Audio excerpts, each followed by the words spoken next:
आला हजरत फरमाते हैं कब्र पे जाओ तो यूं करके खड़े ना हुआ करो, यूं करके अगर कभी हाजिरी देनी हो तो किसी को शक भी नहीं होना चाहिए कि तुम कब्र वाले के सामने झुकते हो। फाज़िल बरेलवी फरमाते हैं खबरदार कब्र पे जाओ तो चूमना तो दूर रहा, हाथ भी ना लगाना। दूर क्या करें? फरमाया 4 हाथ दूर खड़े रह के दुआ मांग, इसलिए कि किसी को शक पड़ना।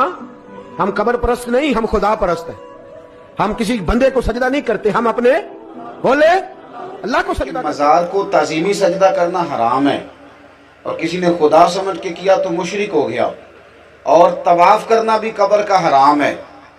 कब्रों को सजदा करना और कब्रों का तवाफ करना बिल इत्तिफाक हराम है।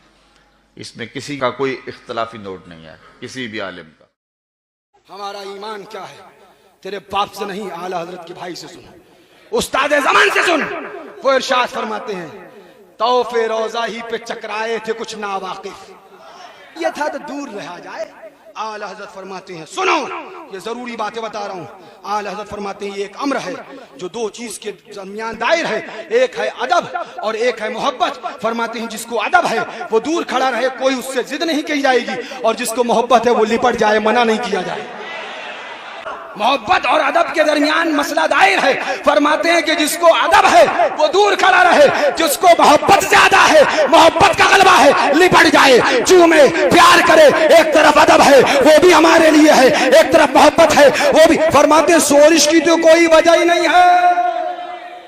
जब आला हजरत कहें सोरिश की कोई वजह नहीं है, अब अगर इस पे मुंह मारे तो चाहे खानकाहे रज़िया का हो, चाहे खानकाहे पीलीभीत, खानकाहे अशमतिया का हो, खानकाहे महारारा का हो, खानकाहे कचाचा का हो, खानकाहे बेलग्राम का हो, जिस पर आला हजरत खुद लिख गए कि इस पर सोरिश की कोई वजह नहीं। अब अगर इस पर सोरिश करी जाएगी पता चल जाएगा ये रजा वाली बोली नहीं, रजा के खिलाफ बोली है। और हम ऐलान करेंगे कि हम कल भी और आज भी और कयामत तक बोली वही मानेंगे जो रजा वाली। बस सुनो, तो फिर रोजा ही पे चकराए थे कुछ ना वाकिफ, मैं तो आपे ही में न था जो सजदा करता। ये तो आपे की बात हो गई। कह देगा पहला मिसरा भी गैर आपे में था, नशे में था, गैर आपे में। सुनो अब दूसरी जगह अल्लामा हसन फरमाते हैं तवाफे रोज़े मौला पे ना वाकिफ बिगड़ते हैं, नावाकिफ बिगड़ते हैं। तवाफे रोज़े मौला पे नावाकिफ बिगड़ते हैं। अब जो तवाफे रोज़े मौला पे बिगड़े, अल्लामा हसन बता रहे हैं वो वाकिफ ही नहीं है, नावाकिफ है। और जो नावाकिफ है खुद वो तुम्हें क्या वाकिफ कराएगा? अपना ईमान यही है, अपना ऐलान यही है। सर सुए रोजा झुका फिर तुझको क्या, दिल का साजिद नच दिया फिर तुझको क्या। बेखुदी में सजदे दर या तवाफ